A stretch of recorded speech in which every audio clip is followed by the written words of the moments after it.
Hey, and welcome to The Solid Verbal. Now would be a perfect time to consider subscribing. Yeah, that little subscribe button for year-round premium college football content. That's it. Here's the video. Enjoy. Subscribe. Let's start out with the Big Ten, and namely Michigan versus Ohio State, the game, as it were. Yeah. Michigan won this game last season. It was a big deal. Mm-hmm. Catapulted them into the college football playoff. They won 42-27 over Ohio State. That game was in Ann Arbor. Mm-hmm. It's notable because before that, Michigan had lost 8 straight. Yeah. And if Michigan and Jim Harbaugh did not put together, I think, a better showing, we'd be having a much different conversation about Michigan football. For sure. At this point in late May 2022. Yeah. Where does the rivalry stand in your book, Dan? Is the level of hatred between the two schools at all diminished?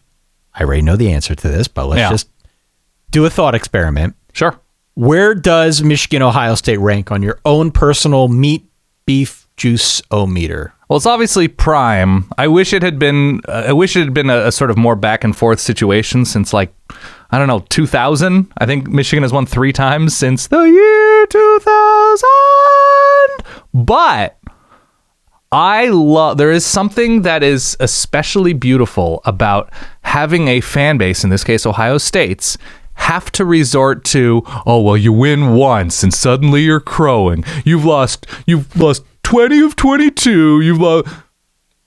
All that matters with a big rivalry game is what you did lately, what you did most recently.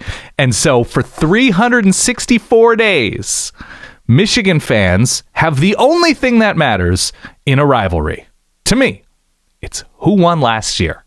It's the only thing that matters. And I've had to deal with it with, Oregon beating Oregon State all the time and Oregon beating Washington all the time. But guess what? In 2016, Washington dropped 70 on Oregon.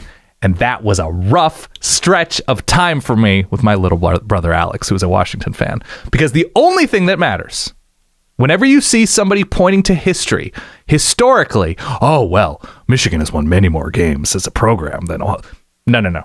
The only thing is last year. And so anytime anybody brings up the record books, you know that in that moment, you are dealing with a loser. You are dealing with a loser. Look, if you have to bring up old stuff, if you're bringing up the past, you are a loser. Wow, hot How about takes that? Here. Hot takes. Yeah, we've got a sound for that. Throw out the records. We talk about it all the time. Yep. When we talk about rivalries, right? Mm-hmm. Doesn't matter. Mm-hmm. Throw out the records. You can be 12-0.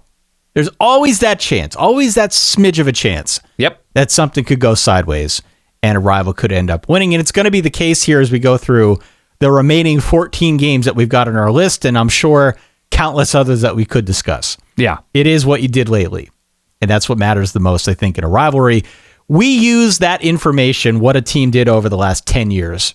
Provided the coaches are the same, the systems are kind of the same, it can help inform where some of these matchups are at. We'll talk about the Red River rivalry in a little bit. Yeah. And that's one where it's, you've got a fair amount of sample size there to dictate that, this is usually a pretty close game. Yeah. Maybe not as close as some would think, but more often than not, you've got a fairly close game on your hands, and you need to factor that stuff in. But all that matters at the end of the day is who won last year. Michigan won last year. I think just the state of the rivalry, bigger picture, I think Ohio State's going to drill Michigan this coming year.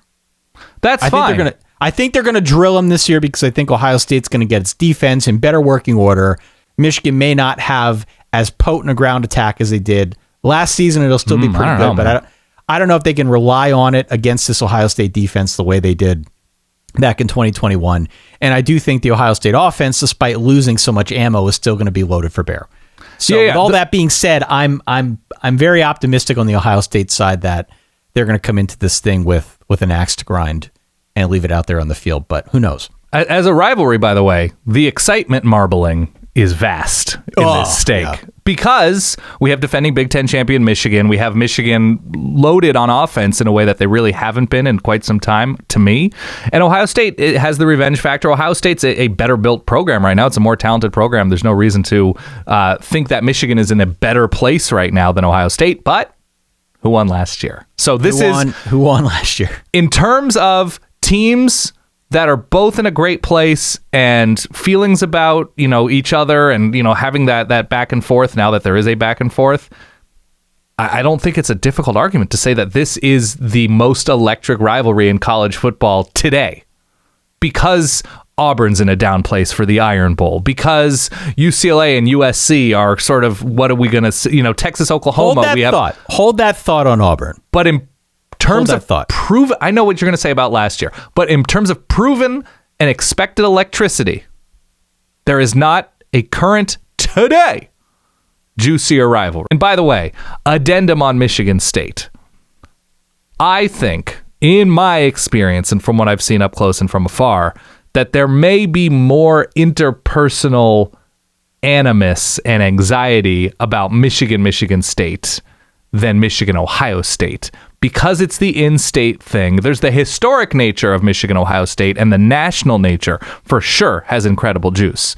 But in terms of like the Mike Hart thing, saying little brother, and Michigan losing the way that they have to Michigan State recently, and there's going to be that sort of like a family divided, a house divided, because Michigan people are going to tell Michigan State people the only reason you didn't go to Michigan and the reason you went to Michigan State is because you couldn't get in. There is that thick fog hanging over Michigan State, which, while it doesn't have the national annual implications because of recent down Michigan State teams, Michigan won the Big Ten and lost to State last year. They broke through, but in another way, they didn't. And that, to me, also renders that a prime choice cut of a rivalry.